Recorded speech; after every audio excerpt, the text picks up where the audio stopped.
Naatiin heeluudhaan jaarsummaa erguufan jedhanaan jaarsummaan in ergaminii ani sodaachaa jiraachuu hin barbaadu. Ashamaa akkam jirtu hordoftoonni Lammiif Yuutiib jedhu jala kan jirtanii fi dhufaaf kan jirtan dhuma keessan lammii koo qaalii jirtu isiniin jechaa jechuudha. Egaa naatiin wantoonni darbanii baay'een isaa ni jiru. Garuu immoo na harrabsitanii jaalalumarraanis kan ta'uu danda'a. Ani immoo nama akkasii miti. Akkamitti akkasinna tilmaamtanis hin beeku. Wantichi heeluudhaan dura kan inni ture jedhe jechuudha.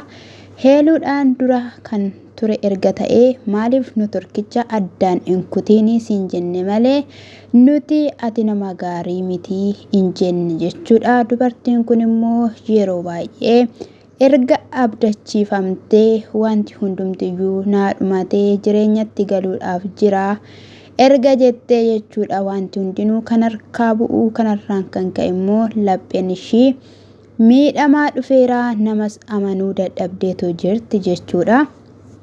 Haa ta'uyyuu malee egaa wantoota ta'aa turanii maatiin koos arganiitoo maanni naan jedhanii dhiphina kunaaf hubatanii anis itti haasawee jaarsummaan ergamuu qabaa heeluudhaan fuudhuufan jira walitti makamuudhaaf jirra jedhee baay'ee tokkodhaan gammachuu isaa ibsachaa dhagaa kanneen ture. Isheenii si hin gammaddi jedhee dhiifamas naa gooti jedhee abdiinoo nan qabaa jedhe jechuudha.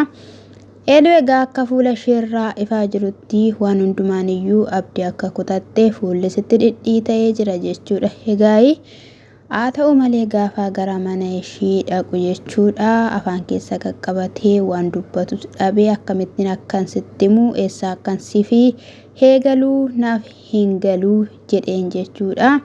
Yeroo kana ishiinis calluma jettee dhaggeeffachuudhaani ani maatii kiyyaa jaarsummaa erguufan jira. Abbaan kiyyaa waan baay'eenaan hin jedhe wanta ta'eef jedheen jechuudha. Maatitti akka himamu barbaada.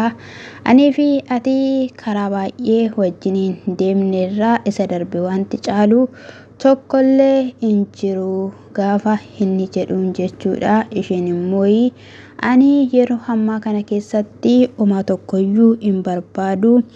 Jaarsummaan ergamuudhaan dura aniif ati walii galuu qabna. Maal akka taane wal ilaaluu qabna, wal qorachuu qabna jette jechuudha. Maalidha wanti nan hin beekne maaltu jira? Maal akka ta'es immoo natti himi. Anaan ati nan beektuyi waan baay'ee waliin hin dabarsineeyyi inni ta'e immoo ta'e mucayyoo kaleessa fidee akka ishiin sitti haasoftu taasisee kana caalaa maalidha kanatti barbaaddu? Eeluunnaaf hin hubattu yaada koo maal ta'uttis jirta jedheen jechuudha. Yeroo kanatti baqqaa ishiinis iddoon teessuu lafaa kaatee bakkee biraas geeddarattee innis immoo gadi jedhee taa'uu barbaade lafa jirtuu ka'i jetteeni.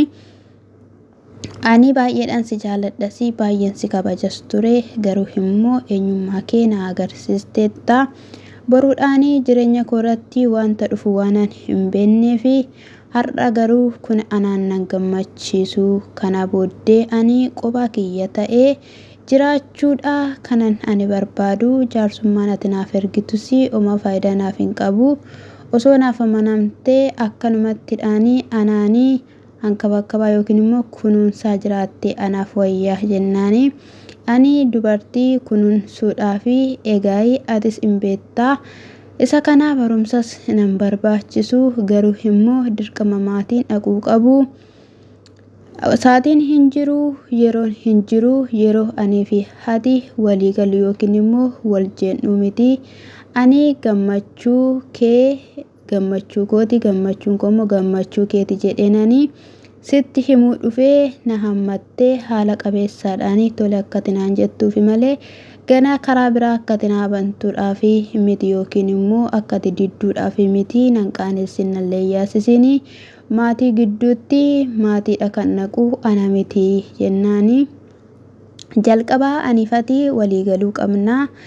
Osoo maatiin hin naqiin kanaafiyyuu wanta akkasii tasumayyuu yaadamuu hin qabu dhagaa kan ishiin jettee jechuudha. Kun immoo miidhaashiidha jechuudha. Heeluunis dhiisati maaliif jennaani kaleessa atis waan baay'ee dabarsitee waan baay'ee keessa galteetta waan ta'eef namni kun immoo yeroo tokkodhaaf wanta kanaan faalame yookiin immoo wanta kana ta'ee dhufeedhaaf dirqama hin fedhu hin barbaadu jechuun sin barbaachisu maaliif isa ati dabarsitee inni immoo ittiin simate sanas immoo dhaabbattee itti yaaduun barbaachisaadha jechuudha. Maaliif ati kana miti ati kanan turre ati sanan goone isanni siin jechuu dhiisee fi immoo iddoo siif qabaachuudhaaf malee tokko tokkooti ati kana keessa turte ani yeroo tokkitti kanas keessa galeedhaaf dhifama maanaaf hin goone ati iyyuu akkas taate ani immoo si madhe siin jechuu danda'a waan ta'eef waan fageessee si yaaduuf wanta si jaalatu hunduma isaatiif iyyuu dhiise waan ta'eef osoo dhiifama gootee fi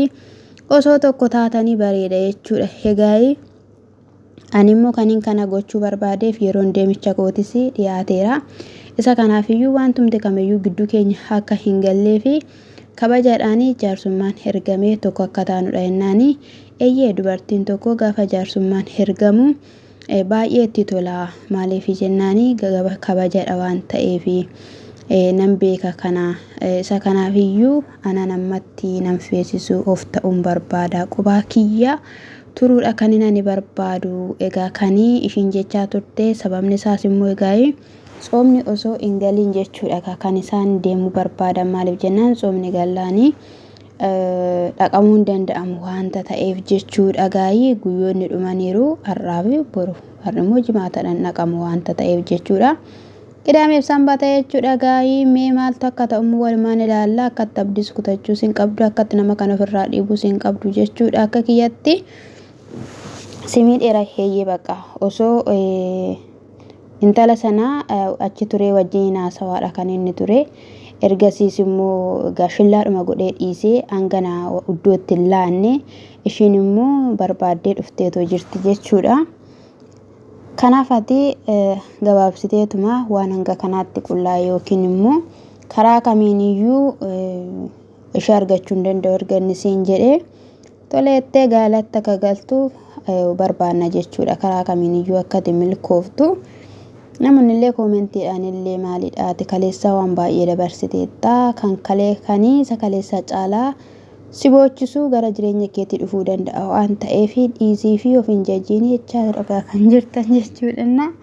Akka kiyyattan illee dhiisiin jechuun barbaada jechuudha. Heeluudhaani osuma wanta argee nama harkaa geeddaramu wanti baay'ee wanta garaagaraa ta'u yeroo nama jala darbuu danda'a. Boruudhaan lafan taanetti dhaqanii galuun hin danda'ama jechuudha. Naatiin immoo yeroo dheeraa si faana dabarseera kaleessa si deebi'ees immoo ati wanta sana hundumayyuu dabarsitee dhufee si simateera otoo sitti himiin intalitti sana gawaa'ee ishii sitti naasa'iin kana ta'uu isaati malee ati immoo boruudhaan sodaatteetta boru wanti biraa uumamuu danda'a jette immoo isa boruu fi ilmi namaa tokkoyyuu hin beeku waan ta'eef waaqayyoo keetiin kadhachuudhaan illee akkas jechaa ture nan qaanessi maallan ta'ini akkamittiin na hubattee nan jaalattu minaamin jedhee bakka waan godhu wallaalee takka ol jedha takka gadi jedha. Dhagaashin oomaa tokkoyyuu dhaga'uu hin dandeenye jechuudha. Oomaa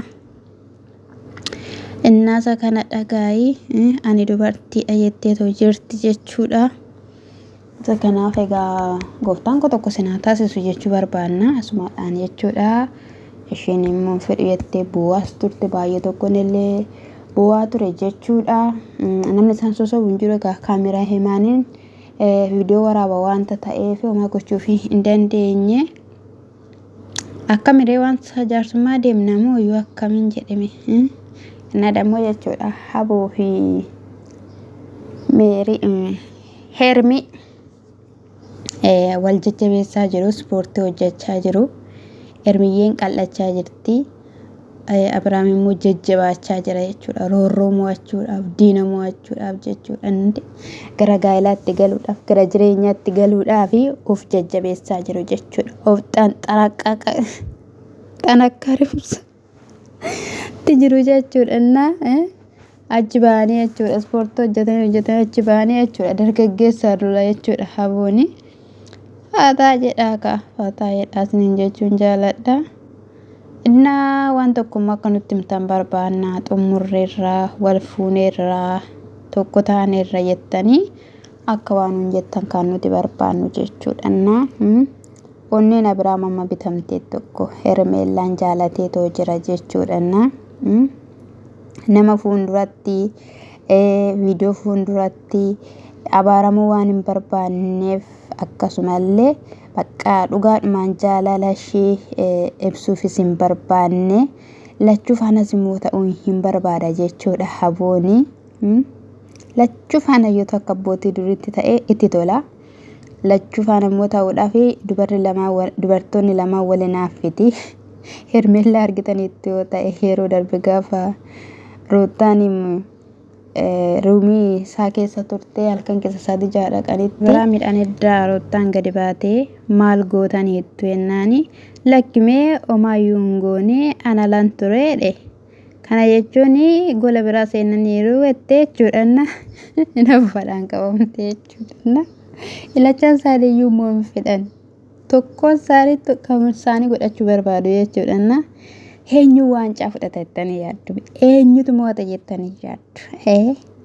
Waan abbaan fedhe waan abbaan barbaade jechuudha. Mina gabbaan yaa gabana gabaani. እነሱ የሚሰሩ እኛ የምንችለው አስተያየት መስጠት ነው። ሌላ አገባንም እና ማለት ነው። ሰብስክራይብ ላይክ ኮሜንት አድርጉልኝ እስቲ አብታበር አማርኛ እንዴት ነው በእናታችሁ? እና ነጀጀቤሳ ስንጀቹ በርባዴኒ እሺ አሱማን ስኔ ገልቲ ዋንተ ስኔ ፊንጋሌ tokko illee hin jiru wal jabeessaa ስንጀቹን jaaladha eebbifamaa shaaloo